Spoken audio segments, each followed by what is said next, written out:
Here, what's happening? We're on the advisory panel. Yeah. So you're really important people, right?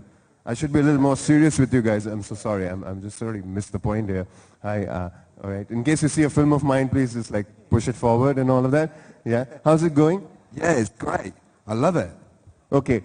Quickly, one highlight of the event so far. The food. Big round of applause for him being so honest. And this is a big compliment, I tell you why, because getting international guests to India, feeding them well, and getting them to compliment our food without spoiling their stomachs is a big one. Big round of applause. Please tell us your names. Saman.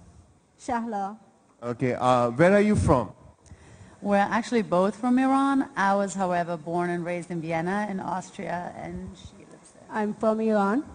Okay, my predecessors are also from Iran. I'm Persian in descent. I'm Parsi Babaji, but I grew up in India. I love India, but that's the beautiful connection we have. How's it been in Hyderabad at Indiewood Film Carnival for you? I know everybody's loved the food. You can talk about other things. I know, it is better you tell. It's okay if you want to speak in Persian. We'll get someone to translate it. Okay, how's it going for you at Indiewood? How's it going? Very good. It's very exciting. It's a roller coaster trip a little bit. It's very entertaining. It's, yeah, definitely one of a kind. If I were to ask you, what is the most interesting thing that has happened with you so far in these 2 days, what would it be? The most interesting thing? Something interesting happened because you're laughing so much. A lot of very interesting things happen, so it's really hard to pick one. But all in all, I can say it is very, very exciting to be here.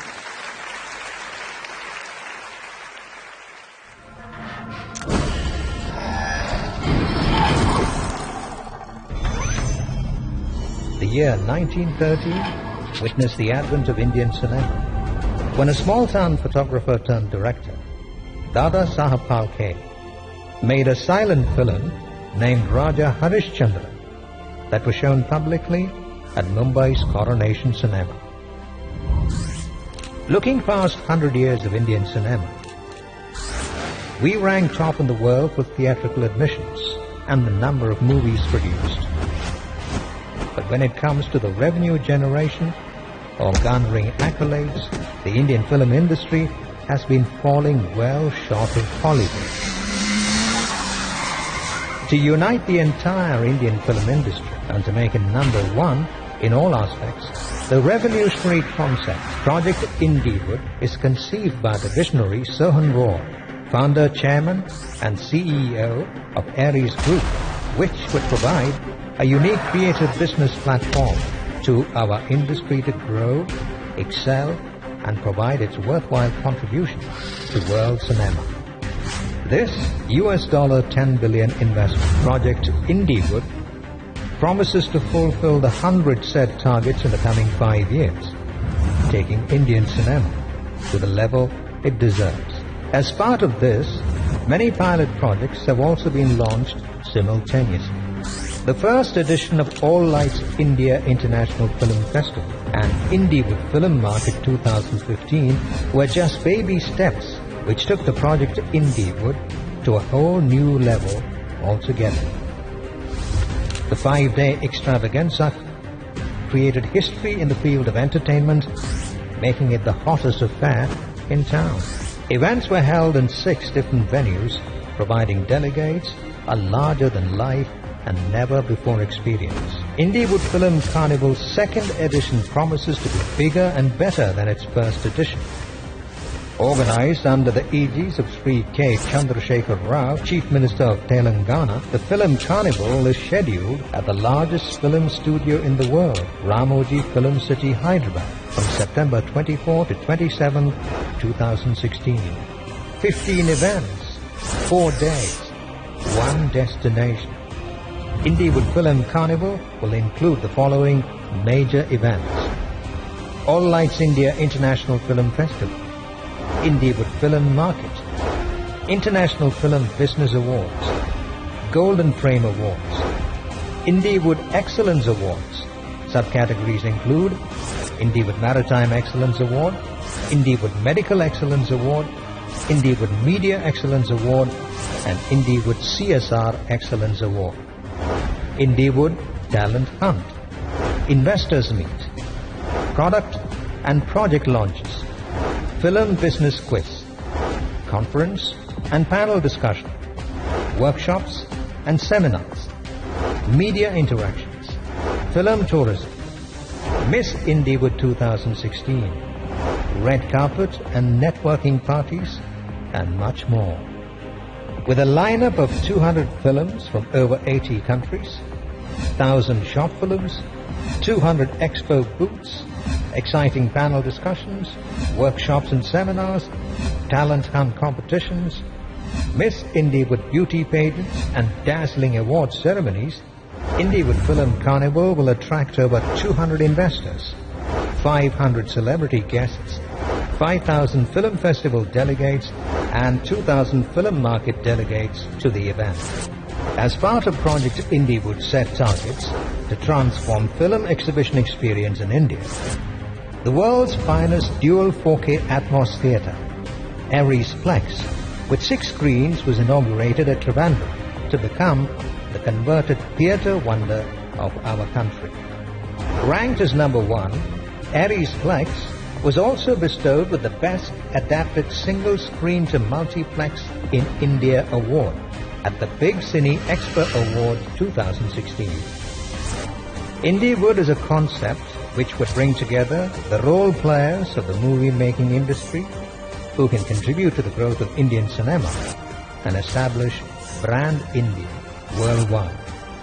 Join us as we celebrate the best of the entertainment industry. Indiewood. Celebrate the culture.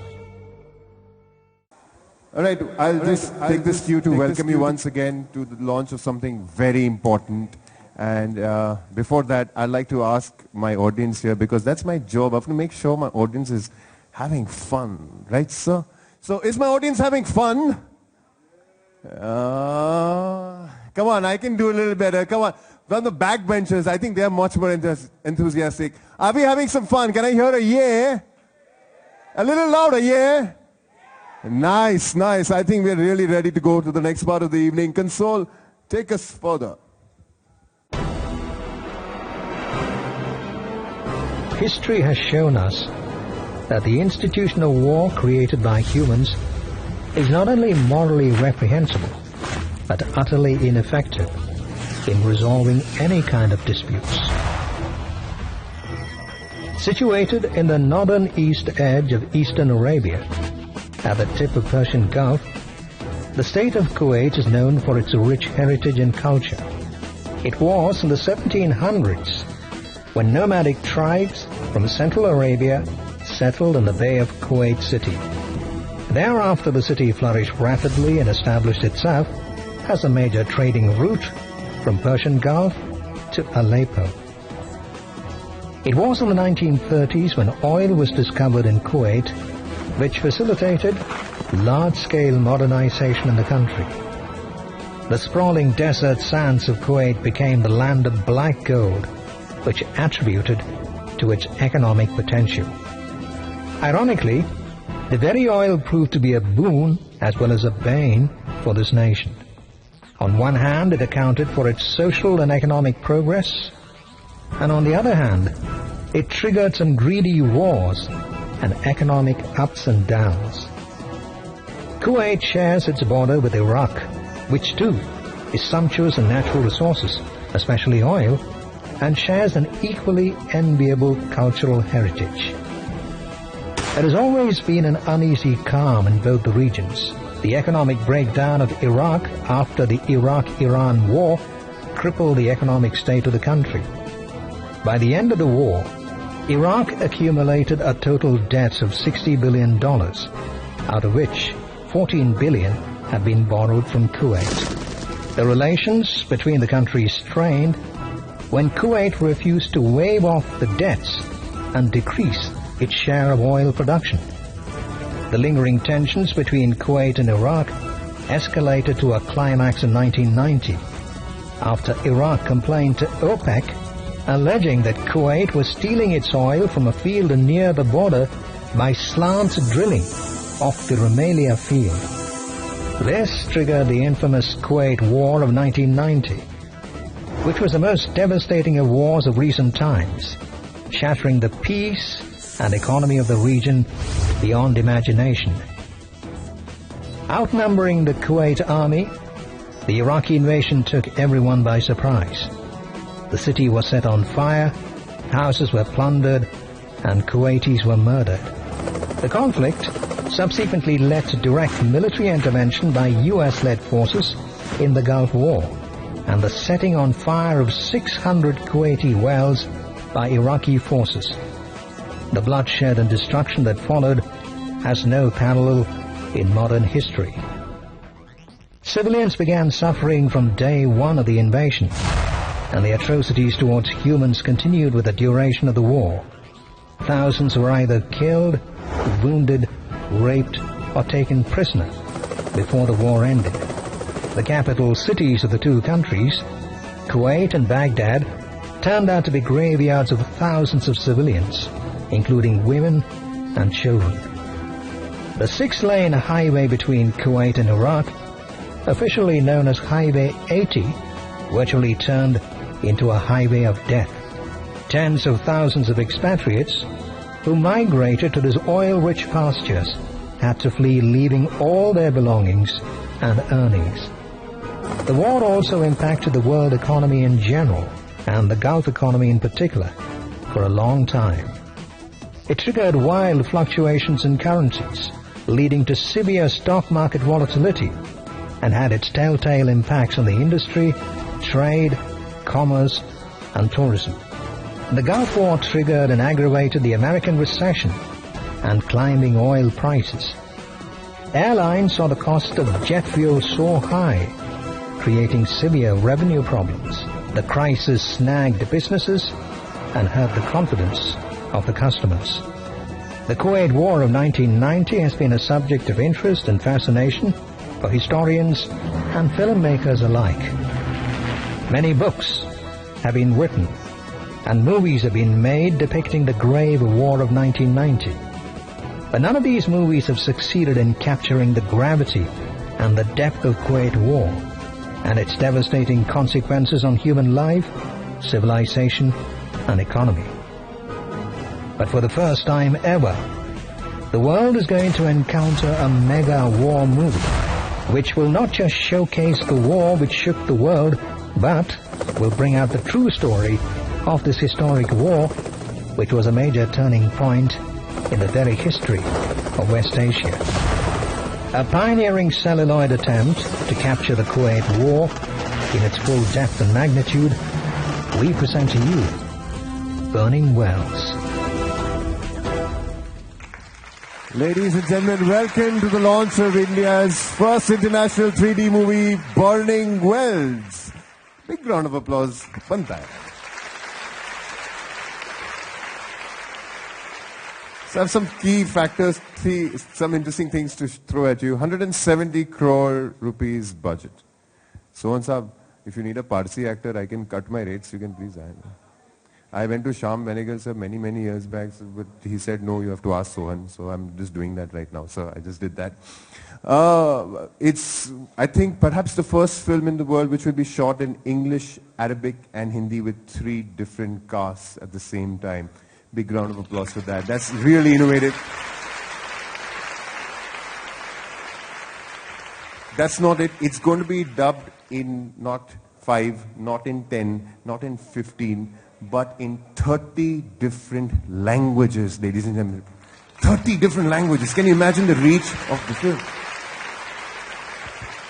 And I mean, this is overwhelming, but there's a very unique partnership happening even on the directorial front of this film.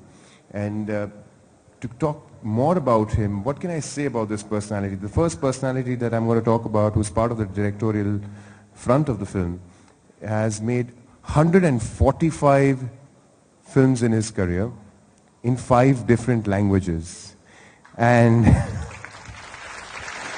and has had a 90% hit ratio on all those films, ladies and gentlemen. Do you have an idea who I'm talking about? Renowned as a master craftsman, I.V. Shashi is one of the most prolific filmmakers in India, who encompasses a vast arena of visual beauty and substance through his movies. He has directed over 145 films in different languages and genres. He started his film career as an art director and later worked as a cinematographer in some films in multiple languages. Known for his unique style of filmmaking, he has constantly delivered super hits and cult classics throughout his career in different genres. Some of his movies, which to date are regarded as the best in Malayalam cinema, include Devasuram, 1993, Mrigaya, 1989, and Adi Oruppugal, 1984. His war-themed movie, 1921, became the first Malayalam movie to be nominated in the Italian Film Festival. He received the Indian National Film Awards and the Nargis Dutt Award for the Best Feature Film on National Integration for his film Arudam. He is also the proud recipient of the National Award, 4 Kerala State Film Awards, 6 Filmfare Awards, and the J.C. Daniel Award for outstanding contributions to Malayalam cinema. We are honored and proud to have him as the Festival Director of All Lights India International Film Festival and a proud supporter of Indiewood Film Carnival. May I humbly request this towering personality to join us on stage, Shri I.V. Prasad. Ladies and gentlemen, a big round of because of the something I can't keep a secret for this film. Big round of applause, Shri I.V. Shashi, the legend. Sir, it's an honor meeting you. Thank you. Thank you for. May I take the opportunity to call Shri Sohan Roy. Sir, please join us on stage. The producer and co-director of Burning Wells, Shri Sohan Roy.